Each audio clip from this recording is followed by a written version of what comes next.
Eddie Peet, thank you very much for joining us today, and we look forward to everything that you're going to share with us.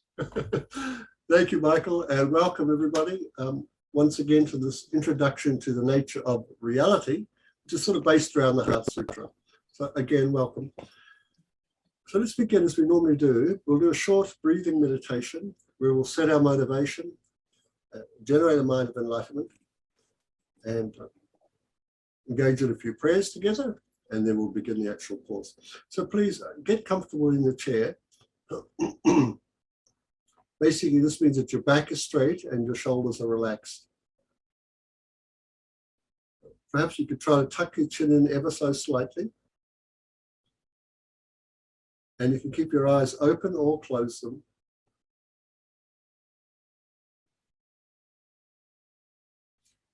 And just allow the body to breathe itself, just as it does every night when you go to sleep.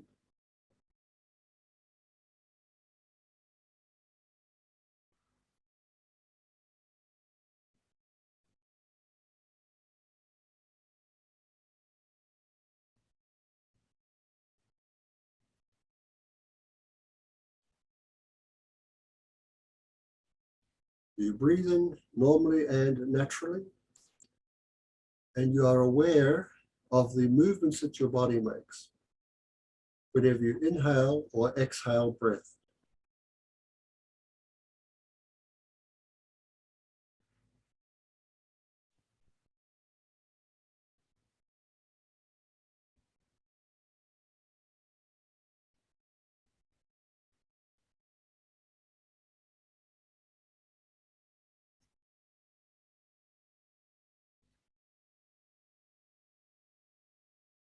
And with the body in a relaxed state and the mind focused upon that state of relaxation, it's easy to imagine the presence of the Buddhas and the Bodhisattvas and the deities and the Dharma protectors, the solitary realizers and the arhats, all appearing in the space above you. And it's just as easy to imagine that you're surrounded by all sentient beings.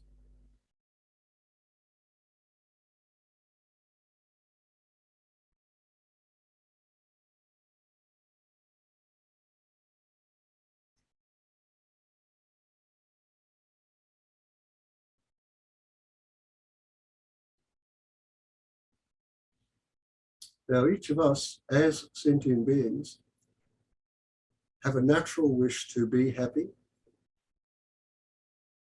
and a wish that is just as natural, which is to be free from suffering.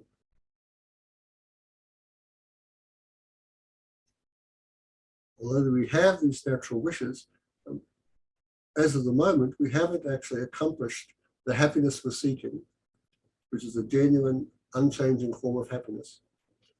And nor have we freed ourselves from suffering or its causes.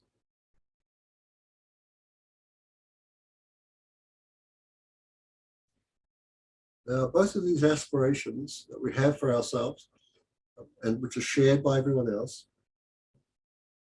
can be accomplished by us relying upon those who have already done what we are seeking. And these are the Buddhas and the Bodhisattvas and the field of enlightenment above us.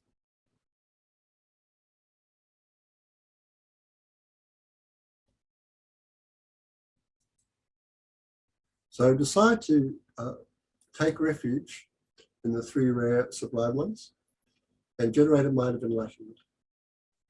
We can do this by just reciting this refuge prayer along with the mind that seeks enlightenment for the benefit of others. So please join me in saying, I go for refuge until I am enlightened to the Buddha, the Dharma, and the Supreme Assembly.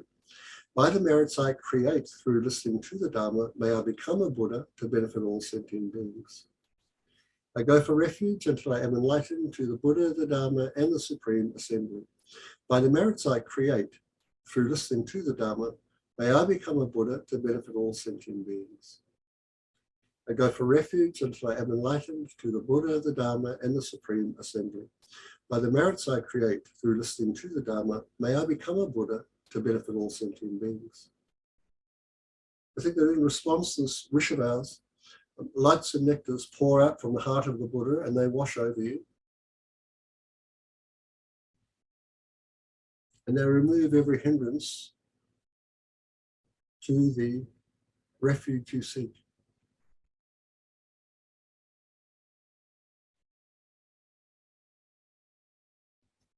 You look around, you see that everyone else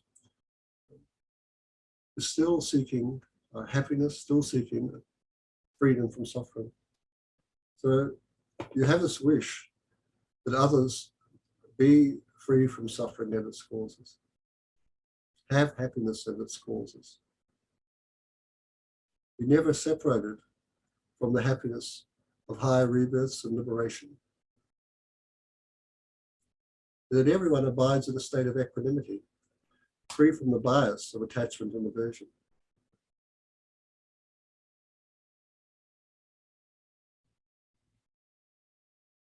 And arising from that wish is another wish that you will establish every living being within these four immeasurable states.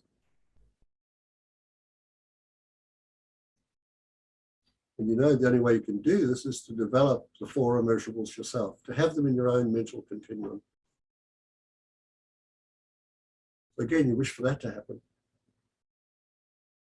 And in response to this wish, again, lights and nectars pour forth from the heart of the Buddha, and this time they wash over you and over all the beings surrounding you.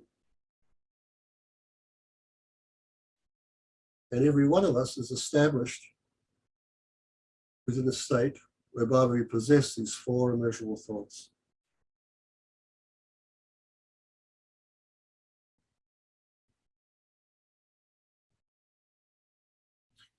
And being in front of the refuge field, we'll now recite the seven limb prayer.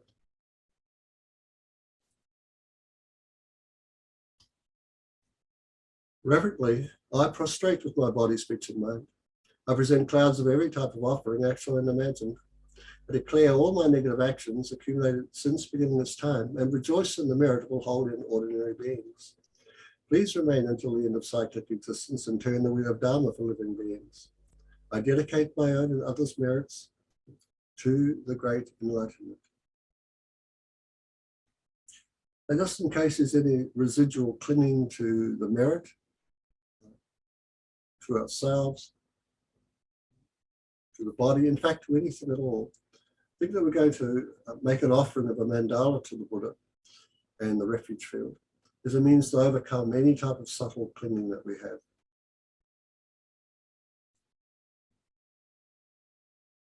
But through the power of emptiness, our body, the universe itself transforms into a wonderful pure land. We offer this. This ground, anointed with perfume, strewn with flowers, adorned with Mount Meru, 4 continents, the sun and the moon. I imagine this as a Buddha field and offer it. May all living beings enjoy this pure land. Idam Gurata Mandalaka Yayatayami. So I've released this offering, and the Buddha has accepted it, and he smiles at us. When we look up into his eyes, we see that smile and we feel accepted and at ease.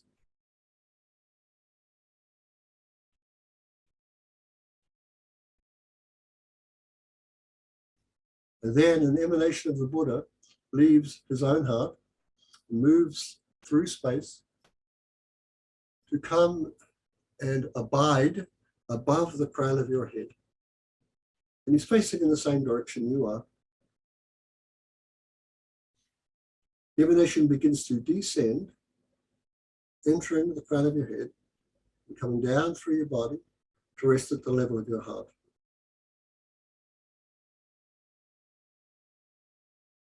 And resting there, the radiance of the emanation begins to expand. It fills your body and mind with light.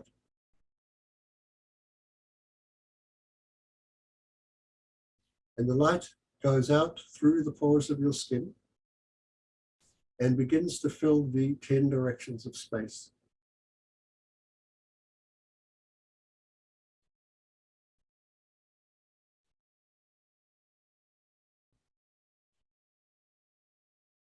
And wherever there are living beings within space, they have been touched by this light and transformed utterly into the purely awakened state of Buddhahood.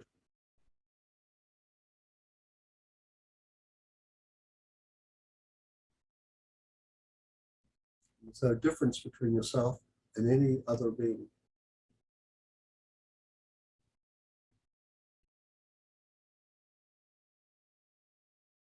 And a sense of great enjoyment arises within yourself. It's acknowledgement that you've established every living being into a state of enlightenment, which is no different than your own.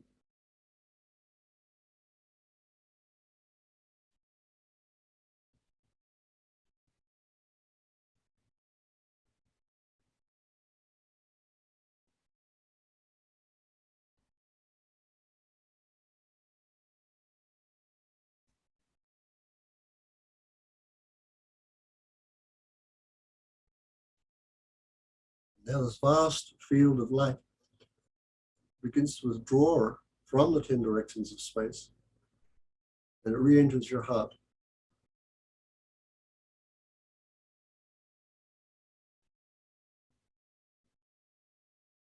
And you can feel yourself breathing normally and naturally, and you acknowledge there's a seat beneath you. In fact, you feel embodied.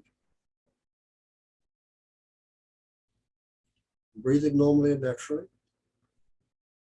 you accept that this meditation was done on the level of imagination and has placed upon your mind a seed or a propensity to actualize this wish to become enlightened for the benefit of others.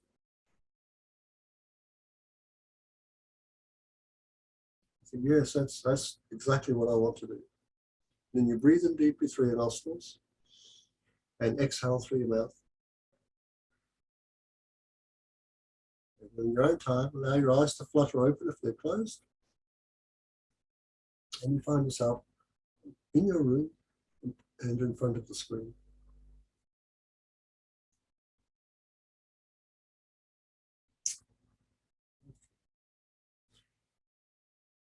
So today's topic, we're going to be looking at the qualities and result of wisdom, and then also the path of no more learning and the mantra of the Heart Sutra.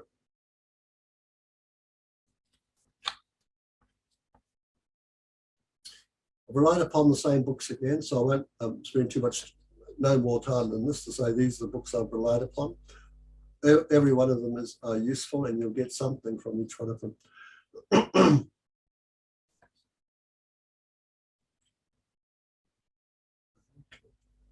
So, as you know, we've been going through the perfections of wisdom, and there are a number of different perfections of wisdom. So some of them are what they call the scriptural perfections. So these are the texts, and so, like I said, I've been relying upon the books to help me explain them. And there are a number of different texts, a lot of them actually. In Tibetan, they're collectively known as the 17 mother and son scriptures. And the Heart Sutra is one of those 17. It's also known as the 25 verses on the perfection of wisdom. This is a very, probably the most common one we'll be familiar with. Now then there's what they call path perfection of wisdom. So here we're really sort of developing our understanding of it conceptually, and then over time, and hopefully even in this life, a perceptual understanding of it. So our conceptual understanding of emptiness is arising through you guys listening to me talk about this. Whenever you listen to His Holiness or your own teacher talk about it, you're getting a clearer and clearer understanding of the perfection of wisdom. This is the conceptual aspect. When we enter a path, it'll be developed on the path of accumulation and preparation. Then we perceptually realize emptiness on the path of seeing, moving to the path of meditation until we finally establish our own Buddhahood, which is called the resultant perfection of wisdom. This is we are enlightened, and this is the emptiness in our own continuum, our own deep understanding of lack of inherent existence. And finally, there's what's called natural perfection. Now, all phenomena are naturally empty of an intrinsic nature. So in other words, there isn't any phenomena that has an intrinsic nature. And this naturally goes across to all phenomena.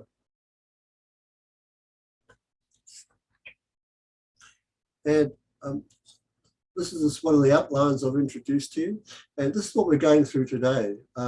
All the color from quality of wisdom, result of wisdom, mantra of wisdom, clearing doubts, words spoken, and the conclusion. There's a lot there, and Miffy went, whoa. So I hope it doesn't sort of overwhelm you. So we're just, like last week, we went through the objects of wisdom. And these objects of wisdom, of course, on the path of meditation. So I'll just bring up a slide and show you just briefly what we went through then. So we looked at the 5 aggregates are empty of intrinsic nature. The 6 sense powers, eye, ear, nose, tongue, and so forth, are empty of intrinsic nature. These 6 sense powers are what they engage in. The eye and visual phenomena, the ear, auditory phenomena, they're also empty of intrinsic nature. Now, all these phenomena are empty of intrinsic nature because they depend upon other things. None of these phenomena have an independent existence. Then there's the 18 constituents. Then we had the 12 links on the afflicted side, 12 links on the pure side, the 4 truths of noble beings, and an arias, abandonments, qualities, and emptiness. This is all summed up in this verse that goes, Sharaputra. Therefore, in emptiness, there's no form, no feeling, no discrimination, no compositional factors, no consciousness. So that's the 5 aggregates. No eye, no ear, no nose, no tongue, no body, no mind. 6 sense powers.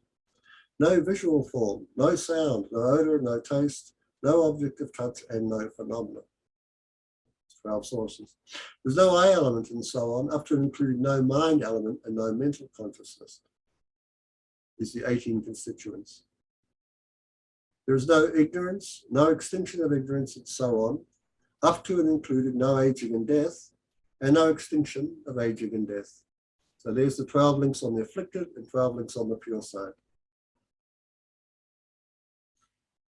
Similarly, there is no suffering, origination, cessation, and path. 4 truths of noble beings. And there is no exalted wisdom, no attainment, and also no non-attainment. So what's being said is that all of these phenomena have no intrinsic nature. And they exist by dependence or with dependence upon other. Their existence is in mere name. Miffy, you have your hand up, yes? I just, I find it almost really humorous that we have this really detailed list of everything of which there's nothing. I mean, it's really good in a way because it's so comprehensive, but also it's, I don't know, just I think it's really funny that it's so comprehensively what there is no ultimate of. Yeah, well, I'd like to say the list is, should be comprehensive. There isn't anything that has an intrinsic nature. Nothing. There's not absolutely nothing. And then it goes on from that to say there is no exalted wisdom, no attainment, and also no non-attainment. So there is no intrinsic exalted wisdom. In other words, the wisdom realized in emptiness, possessed by a superior being, has no intrinsic nature. It has arisen dependently. The attainments, though, do not exist intrinsically either. they also have arisen through a lot of effort, through dependence, and basically exist in mere name. And lastly, the abandonments and the cessations do not intrinsically exist either. They also exist dependent upon other factors. And when we look deeply into how they conventionally exist, we find they exist in mere name. No exalted wisdom, no attainment, and also no non-attainment.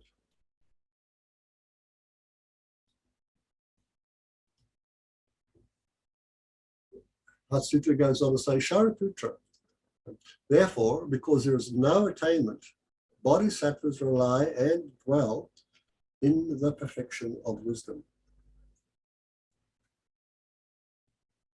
Now, remember, this is being spoken of in terms of the realization of emptiness. So if you could just imagine you had a perceptual realization of emptiness.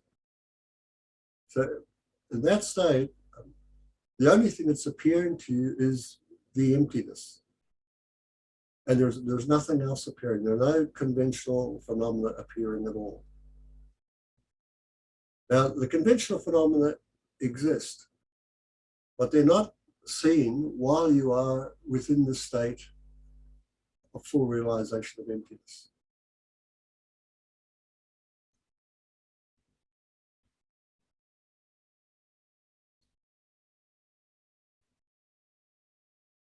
And this here has been spoken, remember here, all of this is on the path of meditation. All those objects that were said, no form, no feeling, and so forth. These are all, we're becoming familiar with all of these objects' lack of inherent existence, becoming familiar with their emptiness of inherent nature.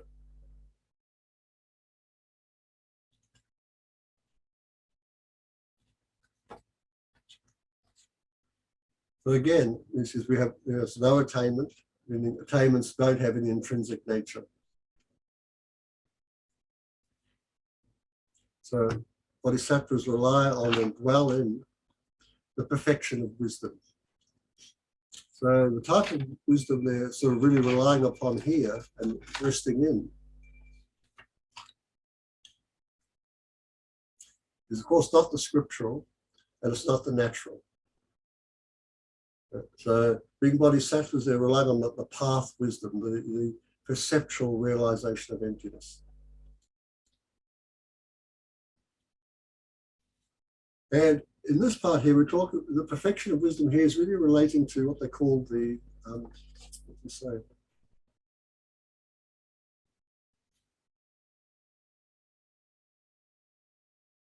It's the sort of last moment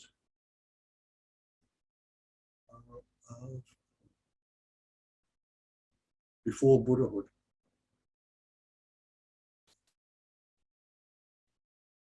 So the perfection of wisdom is, like I said, it describes a larger, like meditative stabilization of bodhisattvas on the 10th stage. So at this moment, the bodhisattva is still a sentient being. But after this moment, they will be not sentient beings, they will be enlightened beings, Buddhas.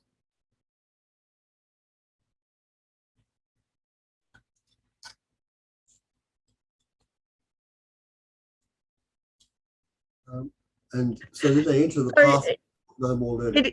Eddie, this is like the cliffhanger moment, isn't it? Just the moment beforehand. Yeah, that's right. It's the final moment of being a sentient being. Right. And the very next moment, the person has entered the path of no more learning. There's nothing more to be done.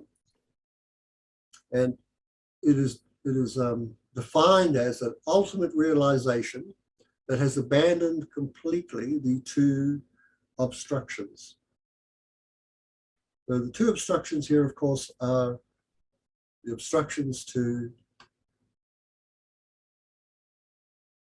omniscience, to Buddhahood at all, and then these afflictive, cognitive, and and afflictive obstructions.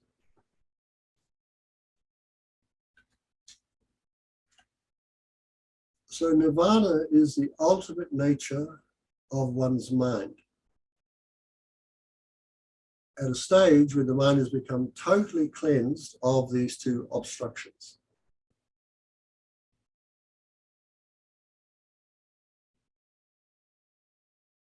The sort of actualizing the ultimate nature of the mind.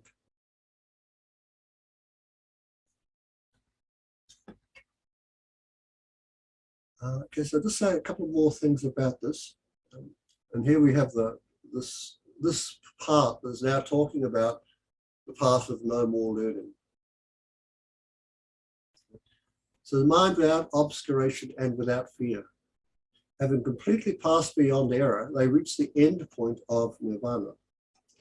All the Buddhas who dwell in the three times also manifestly, completely awakened to unsurpassable, perfect, complete enlightenment in reliance on the perfection of wisdom.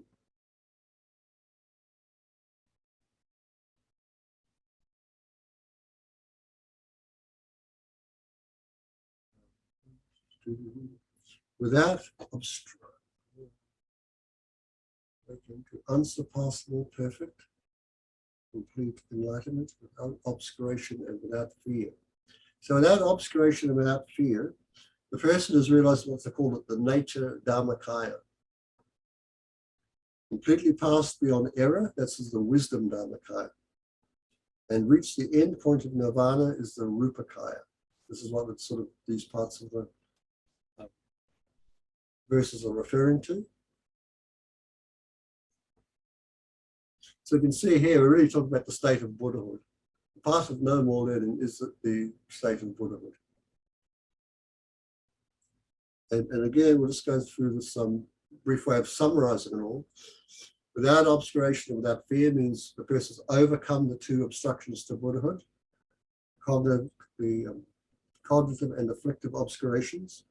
Oh, so Eddie, with the without obscuration, without fear. So which is which for the cognitive and the afflictive? Is the afflictive being without fear?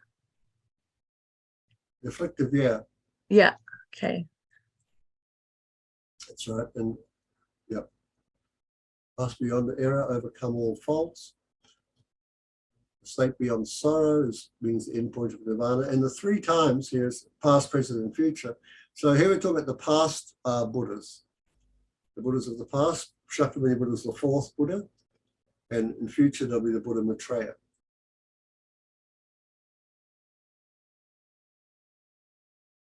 They said that all of these Buddhas have relied upon the perfection of wisdom. Yep. Now somebody's got their hand up with me. Oh, this here. So, yep, what you got to say, Lucy? Can I just ask you, you just said Shakyamuni Buddha was the first Buddha, and then... No, the fourth Buddha. Oh, sorry, the fourth. The Yeah. fourth, and Maitreya will be the next. And Yeah. then where do all the other Buddhas, like Medicine Buddha and Tara, where do they fit into the picture? Sorry, there's a lot of noise in the background. Yeah, I can hear that, yeah. Yeah, Right. so just my question is, yeah, where do the other Buddhas, if it from Shakyamuni and Maitreya, where are the other Buddhas? I'm not sure how to answer this one. It's probably my very limited understanding. I'm probably asking the wrong question. I think, Eddie, it's to do with the 1,000 Buddhas of this world eon. It said there's to be 1,000 of them, and that's often represented, with the lamas' hats that look a lot like Roman centurions. So each of those threads represents one of the 1,000 Buddhas. And so what they're referring to is teaching Buddhas. So Buddhas who manifest the 12 deeds, because there's countless Buddhas, but not all of them live through and manifest the 12 deeds for the benefit of sentient beings. So Shakyamuni Buddha is like our historical Buddha who demonstrated the 12 deeds, but there's been heaps of others even in this world, but they're not part of the teaching Buddhas of the 1,000 of this world eon. And then Alicia, the Tara and Medicine Buddha and those other kind of manifestations of Buddhas are in the Mahayana tantric system. So they're not necessarily teaching Buddhas, but different aspects of Buddhahood manifesting. Thank you. And so the last thing we're to in the verse, so the completely awakened to unsurpassable, perfect, complete enlightenment in reliance on the perfection of wisdom. So the perfection of wisdom here that they're relying on is scriptural and causal. Because you want to bring about the result. So you have to bring about a result, you have to have the causes. But the causes here would be, so it'd be great compassion, great love, altruism, the previous paths of accumulation and preparation and so forth. These will be causes.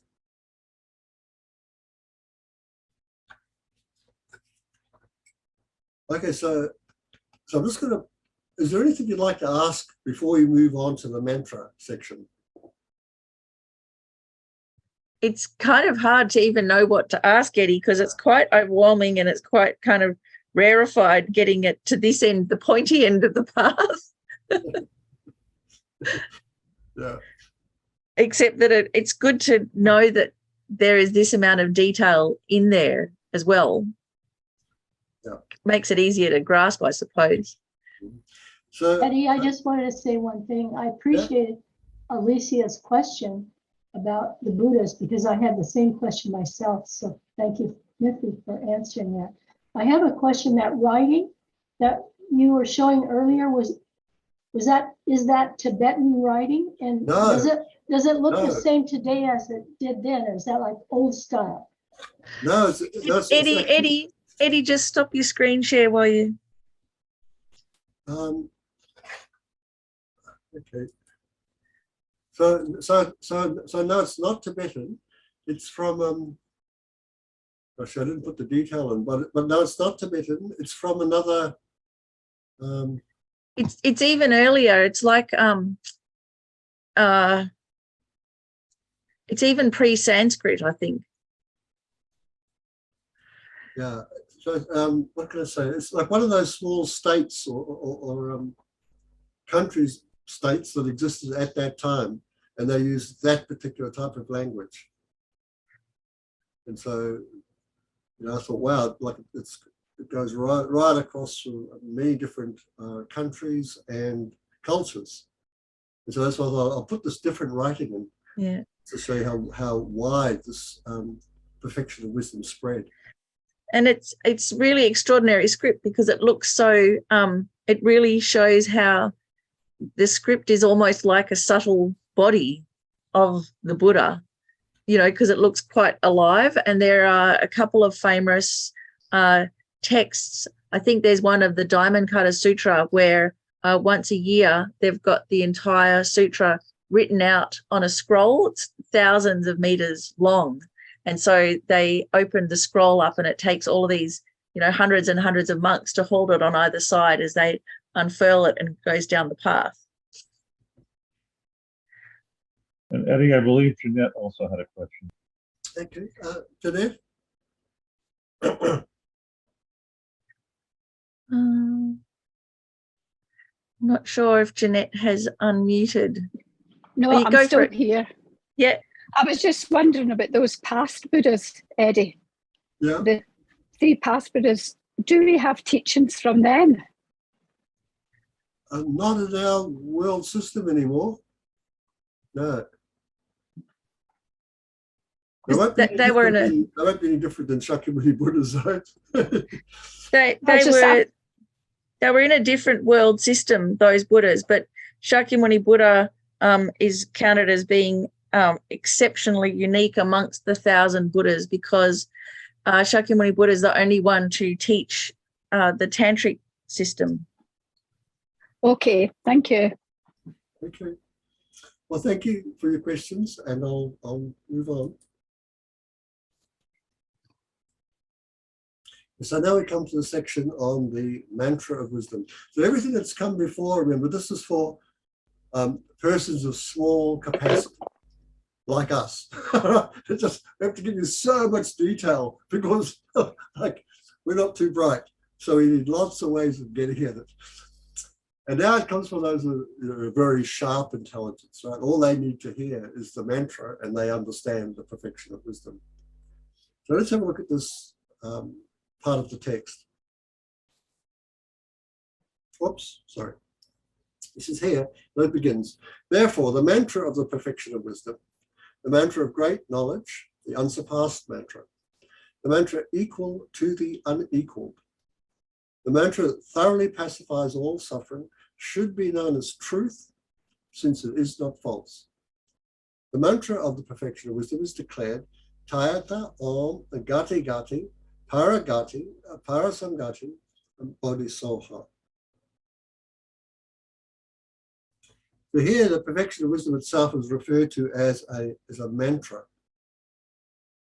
And so in both sutra and tantra, the word mantra has the same connotation, protecting the mind. So practitioners who practice mantra are protecting their minds from fears and danger. And on the sutra path, we are doing the same sort of thing too.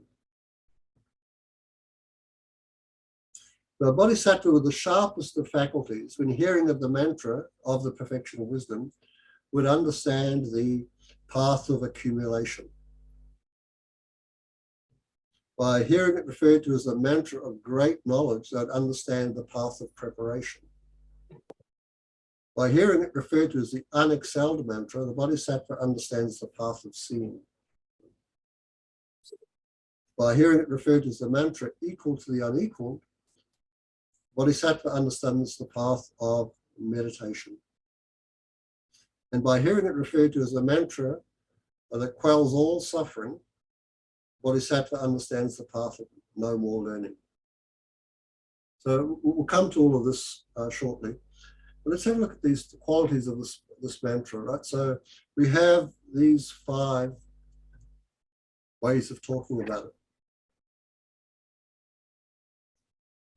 So profound emptiness has the same power and potential to destroy all the wrong concepts, just as it's presented in the mantra system. It says, by this mantra alone, the most intelligent ones can understand the entire practice. So there's a lot to explain within this part. So we have these terms, the mantra of great knowledge, the mantra of the perfection of wisdom, the mantra of great knowledge. So each of these has words like a perfection of wisdom, like gate, gate, paragati, parasamgati, parasamgati. Those 5 terms relate to these 5 terms here. Plus, we've also got the path of accumulation, path of great knowledge. So the path of accumulation, the path of preparation, which is referred to great knowledge, and also the term gati.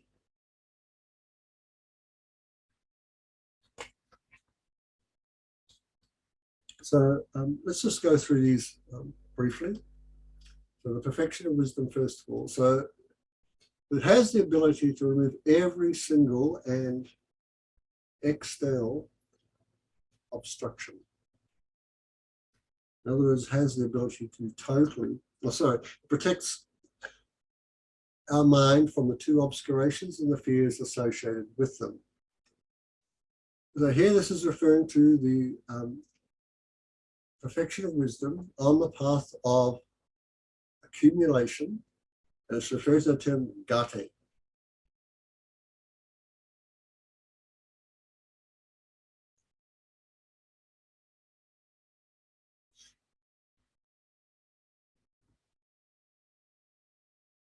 So our natural way of looking at the world, or what naturally appears to us, is an intrinsic nature, inherent nature.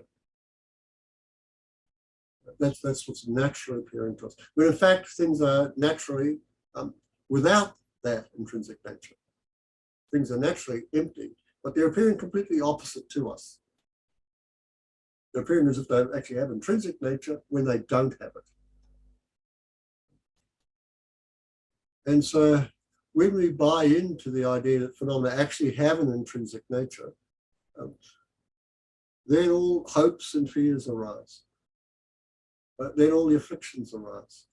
Because what's going to happen is we're going to take ourselves and what appears externally to us to exist independently from one another, to have their own nature. And so to challenge that on the path of accumulation, you know, we are listening to the teachers present emptiness to us, and we are reflecting on it, and we're trying to understand it. We're trying to understand, like, how does intrinsic nature appear when it doesn't exist? What can we do to know that for certain?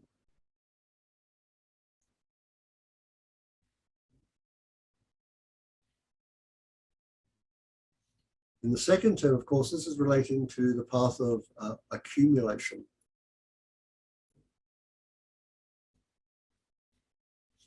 So this mantra is saying that we are able to overcome all the distorted perceptions of external reality. It's the ability to totally destroy the root of ignorance. So of course, this is referring here to the path of preparation. So this means that, you know, like we have been able to unify our understanding of emptiness with the deep state of concentration called calm abiding.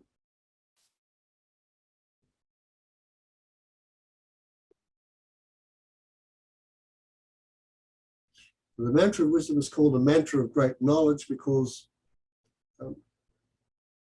through thoroughly understanding its meaning, we can eliminate the three poisons of craving, hatred, and delusion.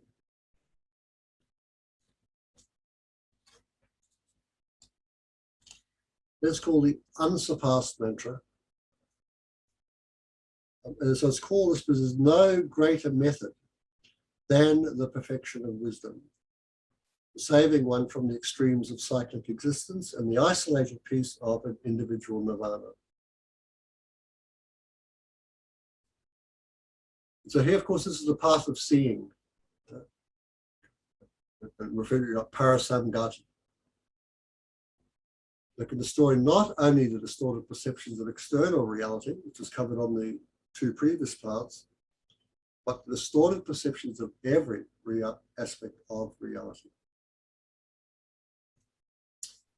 So Eddie, can I just ask, does that mean that it comes naturally or intuitively by then? It's perceptual. Yeah, so what we're saying is that when we are in the state, only emptiness is appearing. And so remember, it's like this, you know, there's where we are, we've entered the path of seeing, which means the idea that oneself as a subject trying to experience this emptiness, and the object emptiness itself, that those two things of self and other, subject and object, have dissolved completely. Okay. But there's just emptiness. There's not even an idea that, oh wow, I can see, you know, wow, everything's empty. It is empty. Okay. No thought of that. There's nothing like that. So going back to an earlier slide, we were saying the protection, so the mind protection, like the precious umbrella, is that because it stops the deluge of information or just coming in from our senses, you know, so we're stopping that whole complete, you know, continuous deluge of sights and sounds and everything and grasping at them as real. That's what we're stopping. Yeah, that's so the grasping at them to be real, but to have their own intrinsic nature. That's what's been stopped here. It was the phenomena. Remember, the phenomena are naturally empty. All phenomena are naturally empty of intrinsic nature. Yep, they're already empty. We don't have to make them empty. That's right. So what we've got to stop is our mind grasping at them to be other than empty. Okay. And this is what this protects us from doing.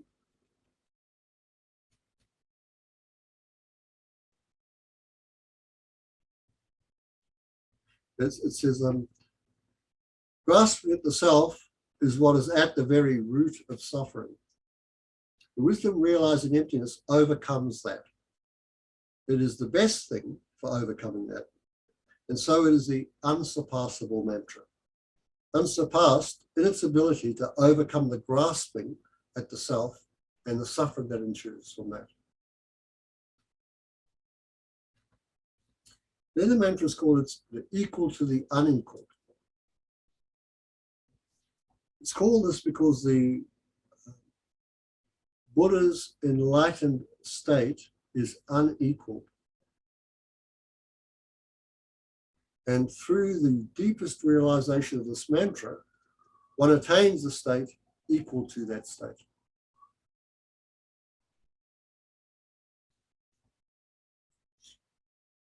It's able to bring all sentient beings to the level of omniscience, a state equal to Buddhahood. And Buddha's enlightened state is unequaled. One attains a state equal to that state. And finally, there's no mantra that is even equal to the perfection of wisdom.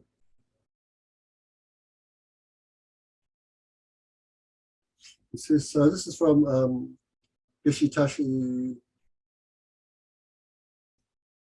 Searing. And he says, in the continuum of a Buddha, there is a nirvana.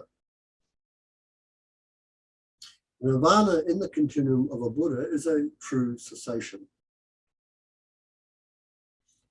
There's nothing equal to that in the continuum of sentient beings. So the nirvana in the continuum of a Buddha is unequaled. So the mantra, that is the perfection of wisdom, allows you to become equal to the unequaled. To achieve this nirvana in the continuum of a Buddha. It brings you on par to the unequaled, brings you to a state, to an equal level, which is the unequaled. I get it. So it allows us to become equal to the unequal. I had no idea what that meant till now. So we have the potential to be, have a mental continuum that is equal to the unequaled real of the Buddha. We say that it thoroughly pacifies.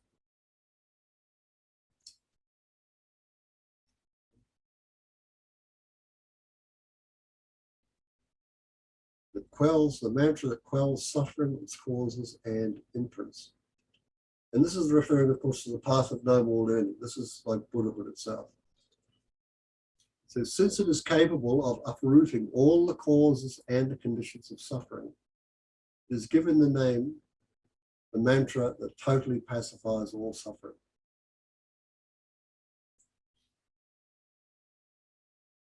You find it quells the manifest suffering and also removes all the propensities for future suffering. So these brief ways of summing up were taken from the book called Essence of the Heart Sutra by His Holiness the Dalai Lama. So, when you get a number of different texts and look through them, you'll see these things we explain slightly differently to each person giving the commentary. And so some of them, will resonate more deeply with you. Others you'll sort of go, that doesn't sort of do much for me. But it says, this mantra should be known as the truth. So why?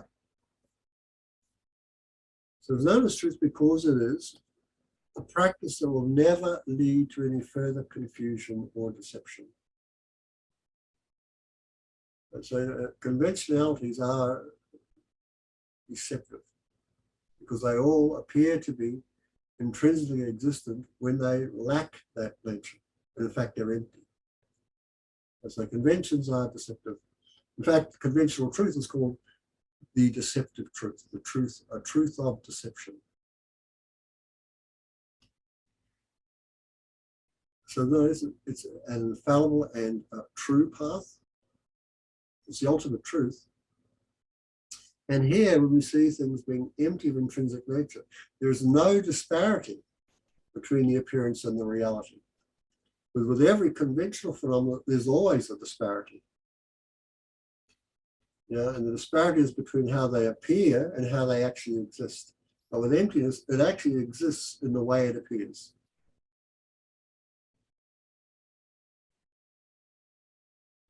Summing up, the object, right, like emptiness, it's not a false object. Of course, it appears falsely to us on the paths of accumulation and preparation. But when we enter the path of seeing, it loses that falsity.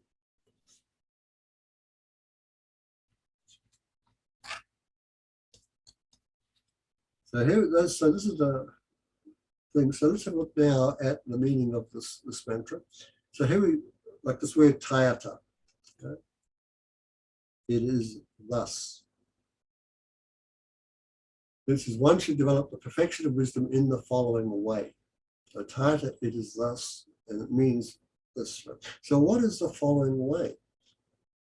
Well, that's going to come up shortly, but one of the interesting things I just read recently, and this is from Geshe Sopa in his commentary on the Heart Sutra. He says, in Sanskrit, tayata literally means it is thus.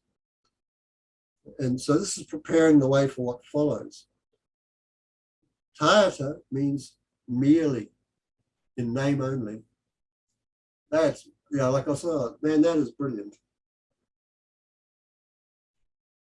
So whatever exists does so in name only, merely exists, has no, so the mere negates the intrinsic nature. So whenever you hear this word, in mere name, you go, no inherent nature, exists in just the name. If we look for the phenomenon like deeper than the name, you lose the phenomenon altogether. So on a conventional level, it's a mere name. This Eddie, I just find amazing because I've often, heard at the beginning of various mantras, tayata means it's like this or it is thus, and I just thought, why in such a short mantra do they bother putting in a seemingly meaningless introduction? It's like this, but actually because the mantras encapsulate, all of the teachings in there. So why waste one whole word on saying, oh, it's like this, but actually that's what it is. And no one's ever said it till you mentioned that it has this connotation of it's like this merely. And now it's like super important to me. Yeah, it's not like this truly. It's like this merely. Yeah, so it's this incredible shorthand, it is thus, and now that you've said it, it's like, oh, of course. Now it's obvious to me, but a second ago, no way. Yeah, that's right. Yeah. And then, so the mantras, of course, they always begin with like the Om, and we'll finish off with Soha. The Om and Soha come at the beginning and end of the mantras and are meant to bring out the potency of the mantra. So Nagarjuna placed Gate Gate, Paragati, Parasangati Bodhi in between the syllables Om and Soha in the sadhana that he composed related to the practice. Because Nagarjuna, he does this because he says to omit it would make the mantra incorrect. Then we have the mantra, Gati Gati, Paragati, Parasangati Bodhi, Soha. Then we have Soha. So I like this, may my mind receive, absorb, and keep the blessings of the mantra, and may they take root. So I took this meaning from when Lama Zopa gave the Shakyamuni Buddha mantra and explained it. And he explained Soha to be like this. May my mind receive, absorb, and keep the blessings of the mantra, and may they take root. So let's briefly go through this mantra again. So the first gate. Gate means like go. So go for those beginners with a Mahayana inclination. those practitioners have not yet entered the Mahayana path, but are cultivating compassion and the perfection of wisdom. So Om here is the body, speech, and mind of a person traveling to great enlightenment. Because you could take the syllable Om and speak about it from terms of enlightened body, speech, and mind. But here we're not doing that. We're taking it from a person who's doing the work, the cause to bring about that result.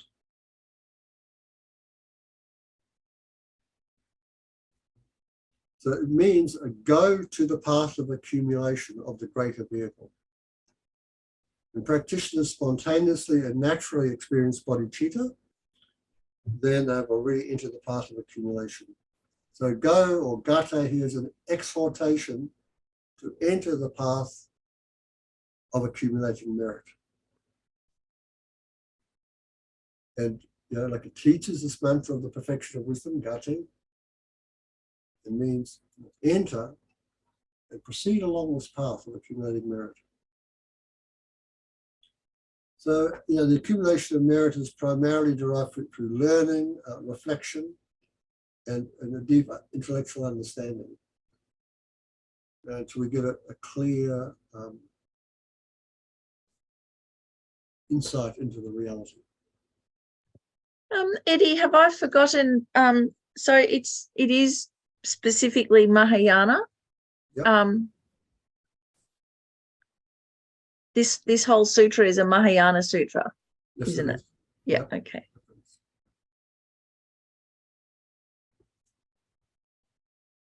So in here, this is where we would have done that. Form is empty. Emptiness is form. Emptiness is not other than form. Form is not other than emptiness. So those four, what did we call them?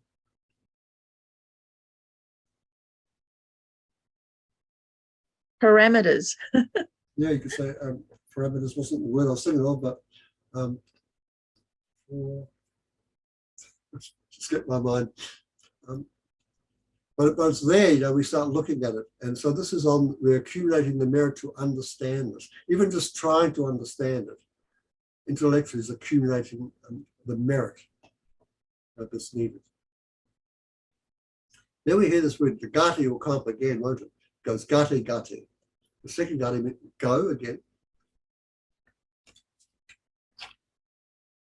This, and it refers to this mantra of great knowledge. It's sort of saying, go further, go on the path of accumulating the knowledge to the path that prepares you to actually enter a path of seeing. This is it. So enter and proceed along this path which prepares the mind to deeply perceive emptiness. So again, we're preparing it. We actually have a mind that has achieved a state of calm abiding, or the first axis state that comes after calm abiding. And we're integrating it with our correct understanding of emptiness, a correct reason. And that we have like I said, we have the correct understanding of emptiness. We just need to become really so deeply familiar with it that the barrier between self, the subject, and the object fall away.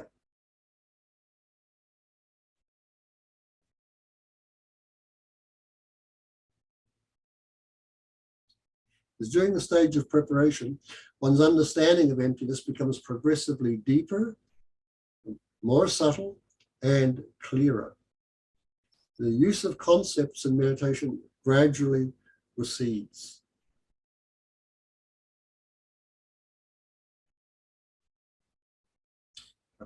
Paragati. So go beyond. So this is related to the unsurpassed mantra.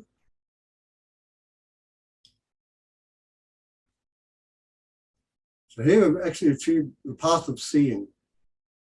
And he's saying, look, go beyond this path of seeing reality,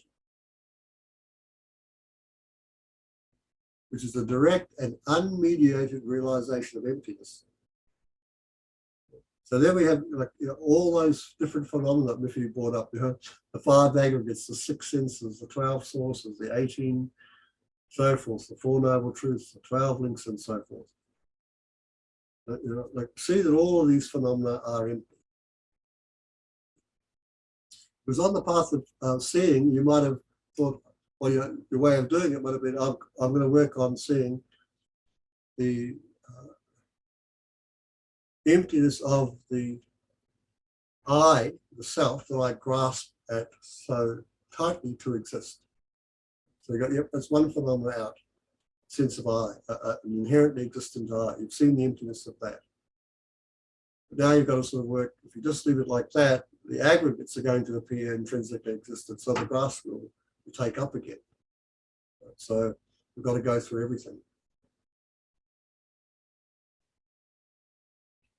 And Eddie, going through everything, is it in that particular order? Is that kind of the natural order that we start going through, or? I think if you actually talk to authentic teachers that have good realizations, they might say, talk to you and find that this really depends upon the person. Because really what you've got to come down to, you might just move straight to mind. That would take care of everything. But not everyone can do that. So you've got to start with easier topics.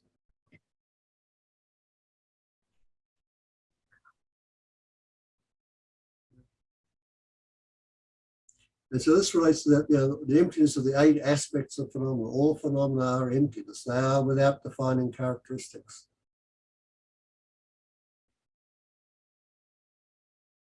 Go totally beyond. This relates to this section of the mantra, the equal to the unequaled mantra. It basically means enter and proceed and go like totally beyond. This indicates that the Mahayana path of meditation is not only beyond ordinary paths, but also superior to the path of seeing.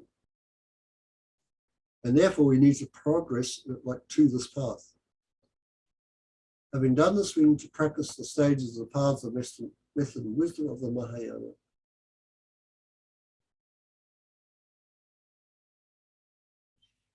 The perfection of wisdom, which is equal to the unequal, is able to bring all sentient beings to the level of omniscience, a state equal to Buddhahood.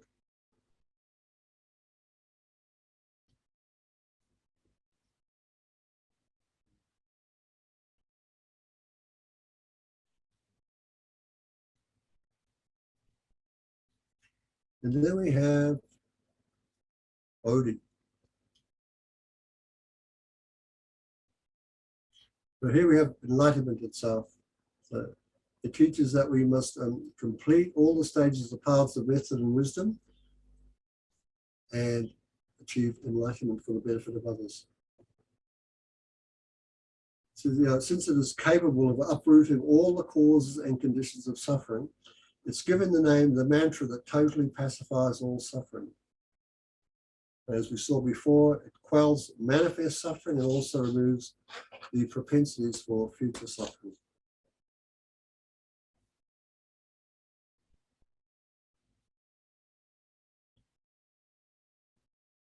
So I'm just going to pause here now because we're just about finished. And wow, it's like, oh my God, so if you were saying, there's so much here, you're never going to get through. And now it's like, I'm 25 minutes early. So do you guys have anything you'd like to ask a little bit about this? Remember here, so this is... Stop the share, Eddie. Okay, sorry, thank you.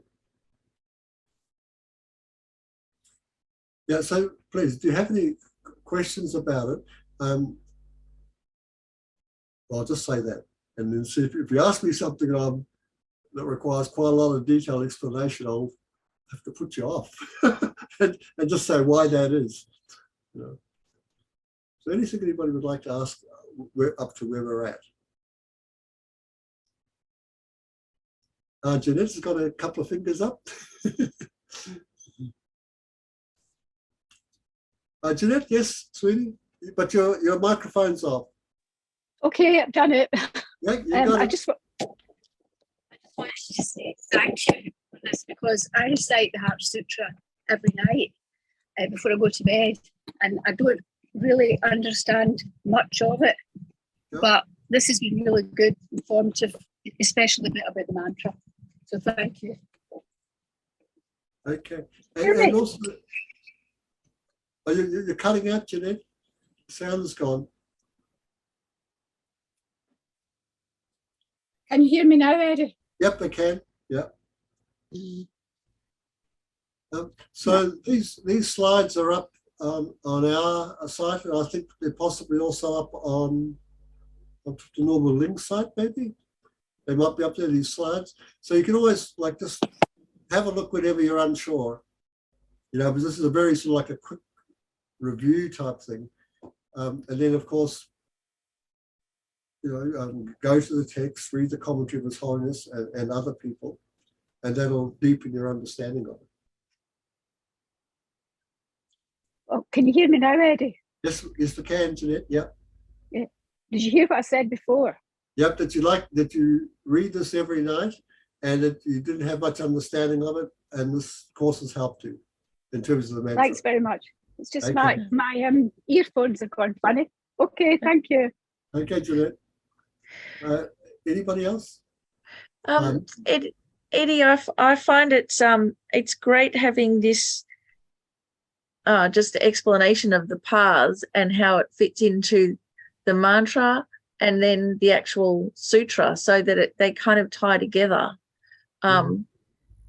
It just makes it easy to try and even comprehend what the subject matter is of this sutra, just to see that structure in there. Yeah, that's right. So you might, if you like the sutra and you're sort of interested in it, it's quite like a bit of fun then to sort of like put it out in front of you and try and go, so this part here has to do with the part of accumulation, part of preparation, part of seeing, meditation, and so forth, and take those different parts. So I remember, what's the name? So one of the pieces of advice I was given by my teacher, Kinsa Rinpoche, was he'd always suggest learning an outline. Right? So you get a text like the Heart Sutra, and you know that when you get commentaries on it, there's points you go through. Right? So these points make up what's called the outline. And so I gave two outlines. One was the 10-point outline, and then the other one was a 4-point outline, I think. So you can sort of go into this and go, when I look at the Heart Sutra, there's this part, this is the beginning part, and then here's the actual sutra, and then there's coming to the end of it. And Eddie, also in that, Lama Zopa Rinpoche had said when we recite it, to really slow down on that middle part. Yeah. You know, there no eye, no ear, no nose, to actually, even when we're chanting it, to do it really slowly, pause at the end of each one and contemplate it and kind of separate out the parts of the sutra like that. Mm-hmm. There's also a couple of other things. So I Googled and remembered that that script that we were talking about is called SEAL script, SEAL. And there's different types of SEAL script, but it was in both ancient China and ancient Japan. So if you just Google Heart Sutra and SEAL script, you'll find all the fascinating information. But also, Eddie, I had a question about the mantra, that sometimes the mantra has the tayata at the beginning and other times it doesn't. Mm-hmm. And I remember that Lama Zopa Rinpoche has said to us to include the tayata, but sometimes it's not. It just starts with Om Gate, but I can't remember why or what the reason was. Mm-hmm. Yeah. Okay, let's move on then, and we'll have a look at the next part of the sutra, the exhortation summary. This is Shariputra. The Bodhisattva Mahasattva should train in the perfection of wisdom like that. So this is, of course, our Avalokiteshvara responding to Shariputra's question. In other words, the perfection of wisdom is developed by means of progressively cultivating the 5 paths that culminate in Buddhahood.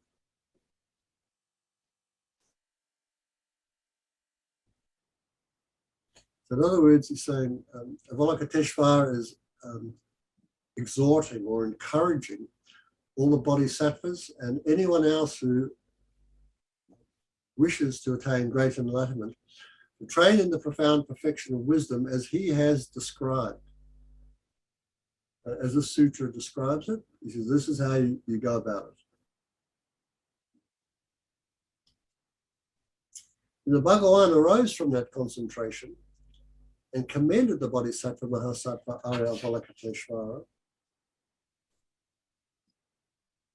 So now, so all this way through here, the Buddha's just been sitting there quietly in meditative equipoise. And Avalokiteshvara has been doing the same.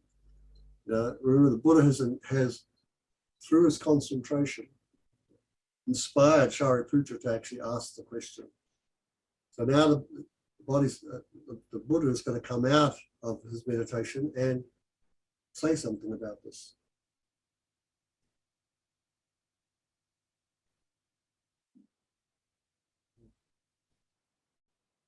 He says, well said, son of the lineage. It is like that.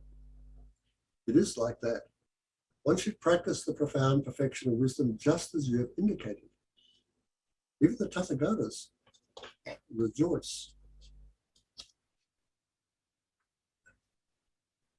So here the Buddha is saying about this explanation, like he's delighted with this. And so that in fact all Buddhas would be delighted in hearing this explanation of the perfection of wisdom explained in such a way. So here we go, we'll unpack it.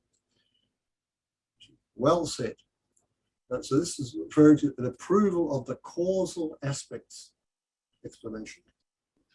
And this is well said again, this is an appreciation of the resultant state explanation.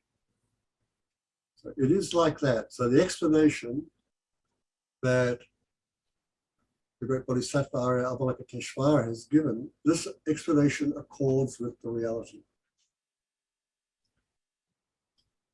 It's a confirmation of the practice. It is like that. It is like that. This is, even the Tathagatas rejoice. They're saying, if this you practice in this way, the Buddhas would be like thoroughly pleased if you practice like this.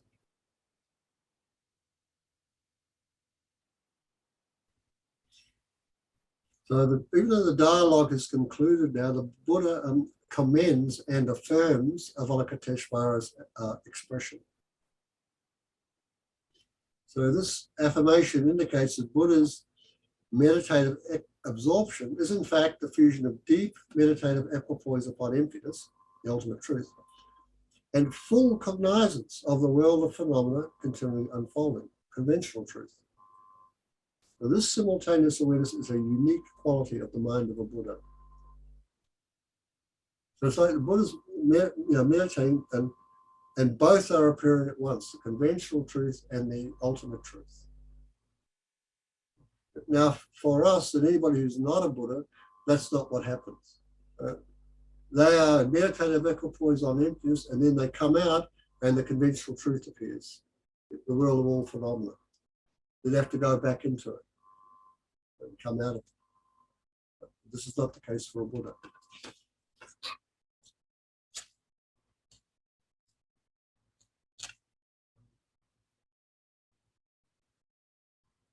Yeah, so this is when, some of you might have known, forget the term, but it's when the two truths appear as two different things.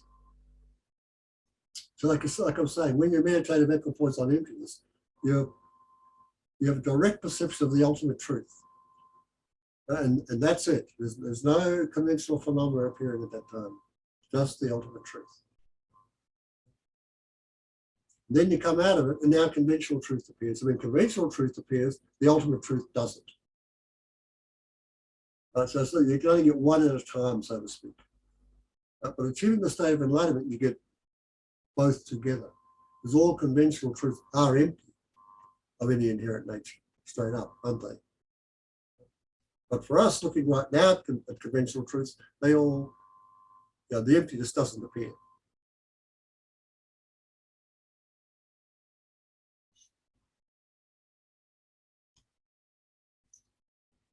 So the Bhagavan, having thus spoken, the Venerable Sharad Vadiputra, Bodhisattva, Mahasattva, Arya Avalokiteshvara, those surrounding in their entirety, along with the world of gods, humans, asuras, and Gandharvas, were overjoyed and highly praised that spoken by the Bhagavan.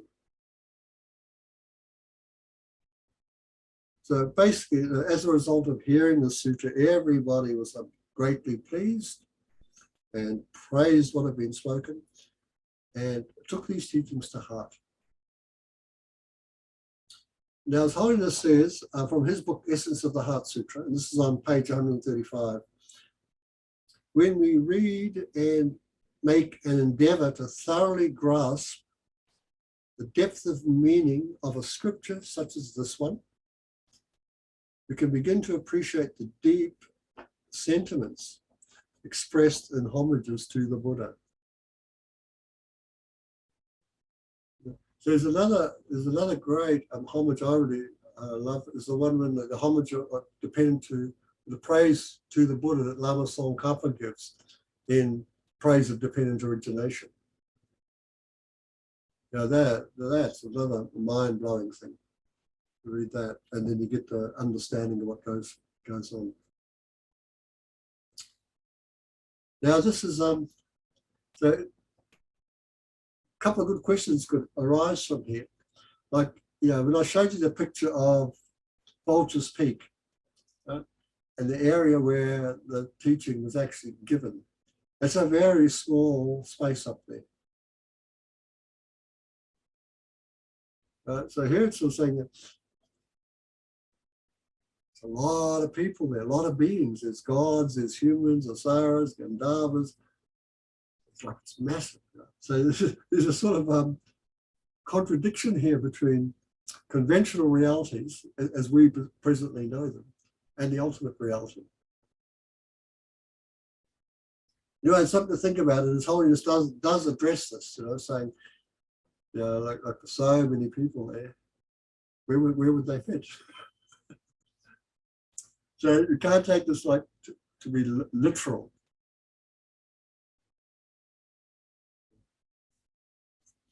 Anyway, this goes off. It's completes the Arya Bhagavati Prajna Paramita Sri Daya Sutra.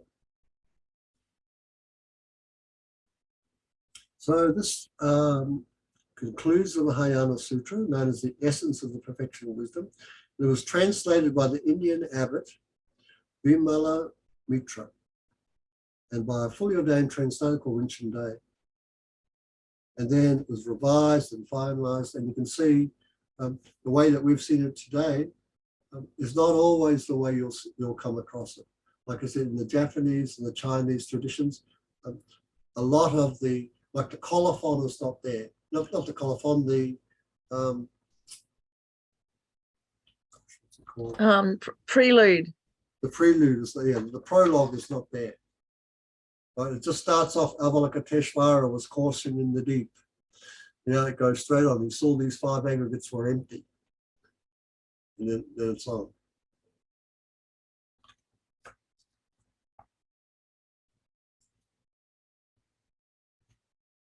Look at that, 10 minutes early. What a surprise. I'm just thinking it's like the ultimate Dharma party. It's like, at the end, then everyone's really happy and pleased, and, there's realizations going off everywhere. And Yeah.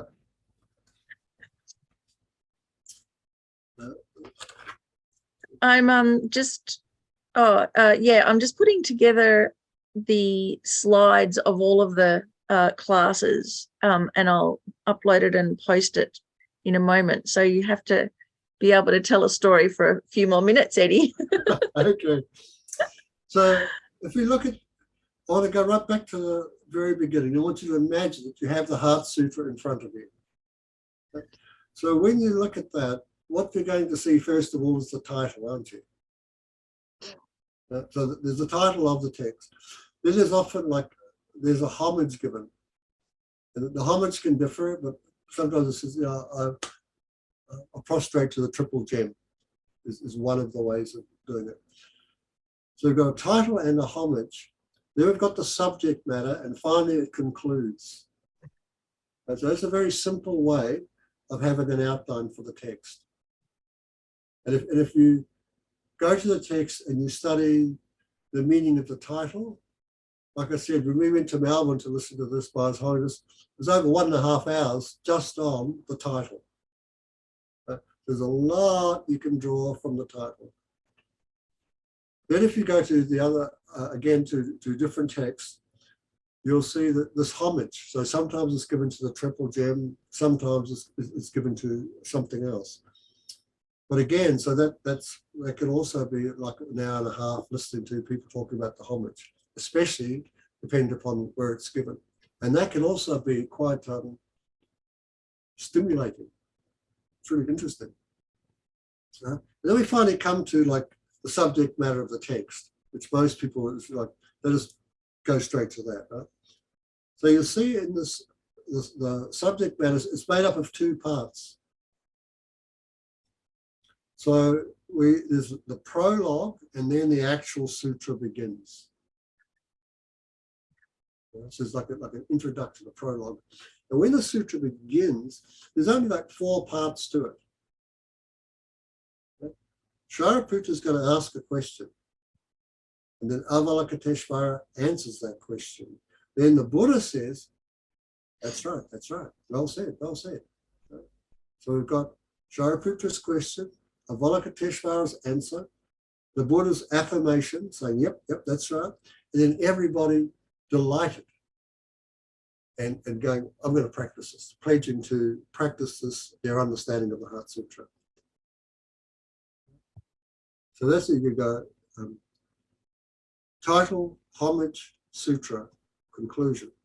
In the sutra, there's a beginning called the prologue, and it's called, the prologue's got a common and uncommon way of speaking about it. The common just tells you where it's at, who was there, what time it was there, what place it was, and so forth.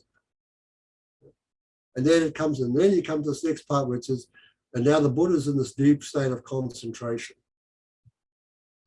And now this deep state of concentration, Shariputra is inspired to ask this question of Avalokiteshvara. So that's the uncommon prologue. It was like the common just tells you who was there at the time and all that sort of thing. And once that's over, then Shariputra, being inspired by the Buddha, who's in that state of meditative equipoise, asks this question. And when Avalokiteshvara begins to answer that question, remember he gives it in 2 ways. He goes, well, this is for those who aren't too bright, right? Ordinary people. It's like this. And so we get this long explanation going through the paths of accumulation, preparation, seeing, meditation, and no more than it. But this is for ordinary people. But then he gives an explanation for those who are sharp and bright. So there we get the mantra. And there's like, and after comes like a summary, a brief summary.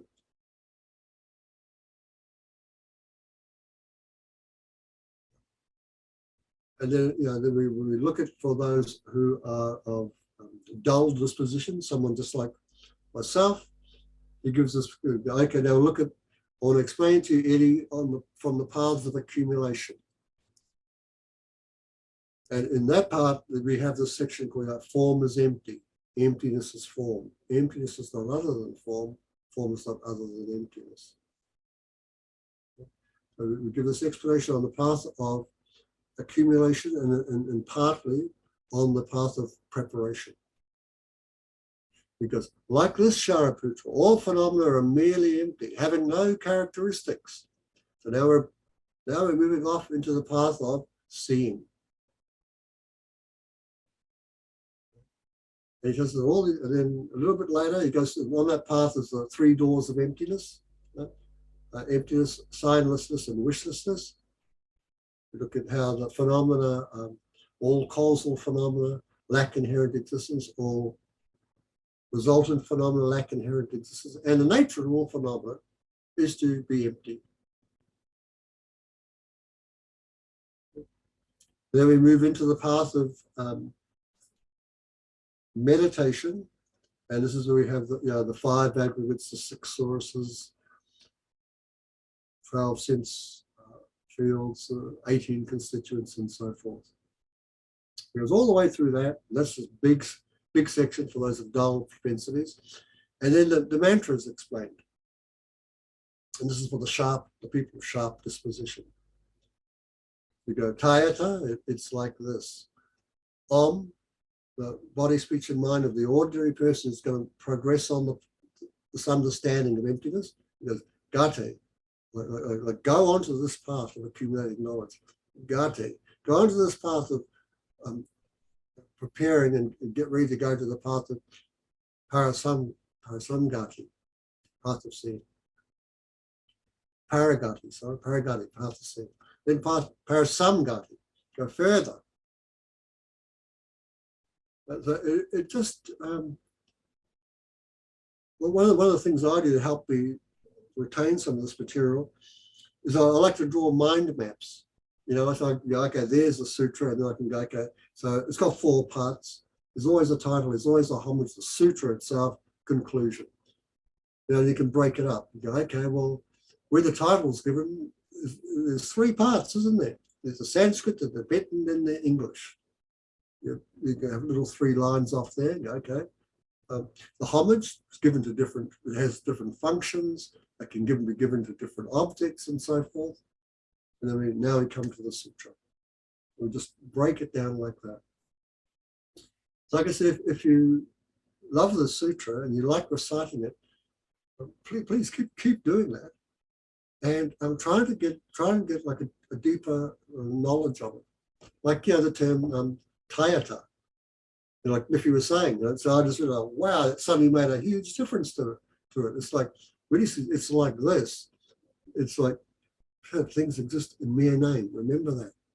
Mere name, all conventionalities exist in mere name.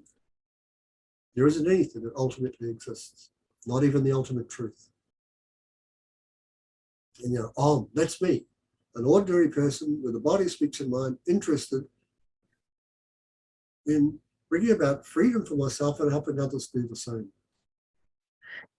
Eddie, this sutra, it's almost like a Rosetta Stone for life, isn't it? I mean, everything's in there that we need to decrypt and use. And we just need great learned masters to break apart the to give us the key. Of it. Yeah, because I was thinking, oh, please, I hope people don't ask me about all these paths and start getting into detail, because I go, not very good at that.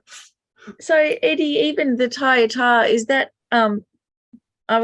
is that in there because it is to do with the method side of, like, we've got to actually bring this into reality ourselves, into our mind, like? Well, again, if you say that term there too, like, I'm sure His Holiness, like, it could talk for 1.5 hours just on that term.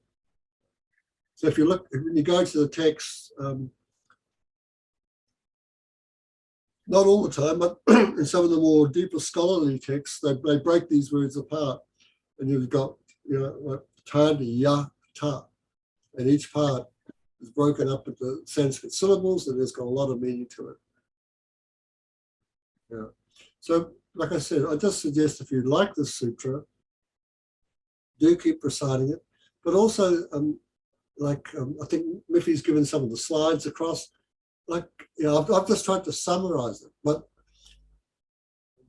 having things summarized like that in brief, it's a great, like, little ground. You can kick off from there. You can sort of say, well, I understand this. It's not much, but I've got something to work with. And then from there, you could, like I said, get the books by His Holiness the Dalai Lama, some of those other books I had up there that you might like. And they will all will all help, that's for sure. And so then now we should all dedicate with this joyous sense of emptiness, Eddie. That's correct. So our takeaway, you've been introduced to the Heart Sutra at least. And again, I'd just like to remind you, it's not just about emptiness. The central theme is this union of compassion. This is where we got all the stuff about the paths. Right? So the path is a union of compassion and the empty. Right? The wisdom that realizes that everything that appears lacks inherent existence. Lacking inherent existence, it exists in mere name.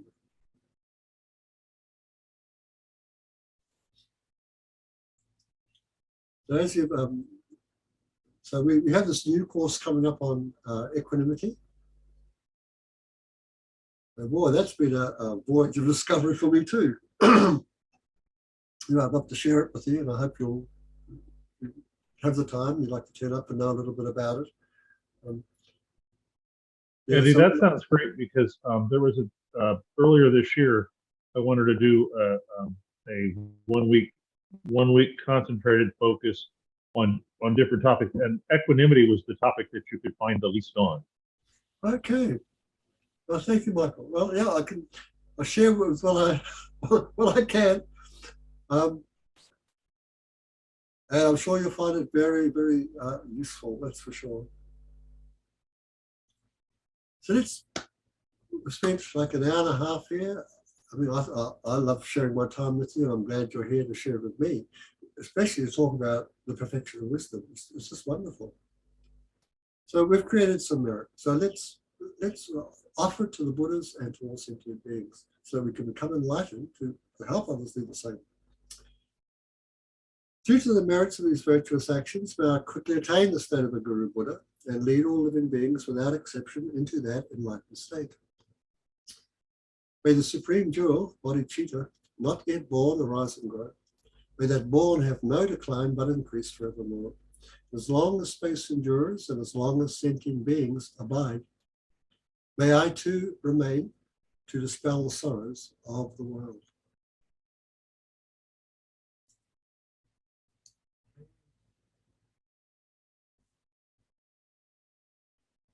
Stop the share, hun. Oh, there you go. Again, just do the best you can. Do the best you can. Study what you can, and go out in the world. Go out there with a good heart. And I think, Eddie, from this course, then it makes it much easier to delight in the Heart Sutra. Well, I hope so. Oh, yeah. Thank you, everybody. Again, thank you very much for joining me in the session, and stay alive. Stay alive, be good, do the best you can, and let's see each other again next week. Eddie and everyone. Thank you.